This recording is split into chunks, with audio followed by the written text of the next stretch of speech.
Hello दोस्तों, चले कुछ रोचक बातें जानते हैं हमारी अर्थ के बारे में। अगर आप अर्थक्वेक और अर्थ के राज जानना चाहते हो तो बने रहो हमारे साथ। जरा सोचो, हमारी अर्थ एक बहुत बड़ा जिगसॉ पजल है और हमारे कॉन्टिनेंट उसके पीसेस, वो हैं टेक्टोनिक प्लेट्स। जब ये प्लेट्स हिलती हैं और आपस में रगड़ती हैं तो फॉल्ट लाइंस बनती हैं और यहीं पर सारा एक्शन होता है। और इसी कारण हमें अर्थक्वेक, वोल्केनो और भी बहुत बदलाव देखने को मिलते हैं और ये हमारे लिए तबाही का कारण भी बनते हैं। टेक्टोनिक प्लेट्स तीन तरह से मूव करती हैं। कन्वर्जेंट, जहां प्लेट्स आपस में टकराती हैं। डाइवर्जेंट, जहां प्लेट्स अलग होती हैं।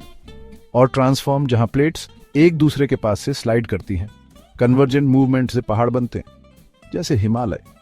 डाइवर्जेंट मूवमेंट से मिड ओशन रिज बनते हैं और ट्रांसफॉर्म मूवमेंट से फॉल्ट लाइंस बनती हैं जैसे सैन एंड्रियास फॉल्ट।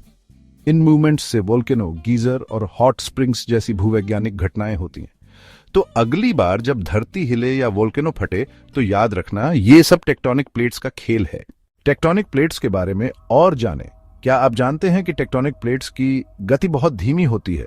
ये प्लेट्स हर साल केवल कुछ सेंटीमीटर ही मूव करती है, लेकिन इस धीमी गति के बावजूद ये प्लेट्स बहुत बड़ी भूवैज्ञानिक घटनाओं का कारण बनती हैं।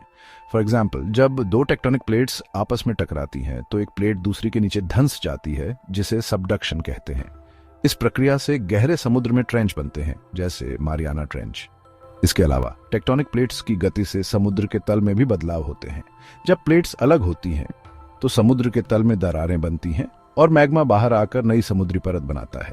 आपने देखे होंगे समंदर में छोटे छोटे आइलैंड जो लावा के कारण बने हैं। फॉर एग्जाम्पल सेशेल्स, क्रेकटोआ और ऐसे कई सारे आइलैंड। इस प्रक्रिया को सी फ्लोर स्प्रेडिंग कहते हैं। टेक्टोनिक प्लेट्स की गति से न केवल भूवैज्ञानिक घटनाएं होती हैं, बल्कि ये पृथ्वी के वातावरण और जलवायु पर भी प्रभाव डालती हैं। जब वोल्केनो फटते हैं तो वे वातावरण में बड़ी मात्रा में गैस और राख छोड़ते हैं, जो जलवायु परिवर्तन का कारण बन सकते हैं, जिससे तूफान और कई सारी गतिविधियों का कारण बनता है। टेक्टोनिक प्लेट्स की गति और उनके प्रभावों के बारे में जानना बहुत महत्वपूर्ण है। ये हमें न केवल पृथ्वी की संरचना के बारे में बताती है, बल्कि हमारे ग्रह के भविष्य के बारे में भी जानकारी देती है। और अधिक जानकारी के लिए चैनल को सब्सक्राइब करें और कमेंट में बताएं। तब तक के लिए धन्यवाद। अपना और अपनों का ख्याल रखें।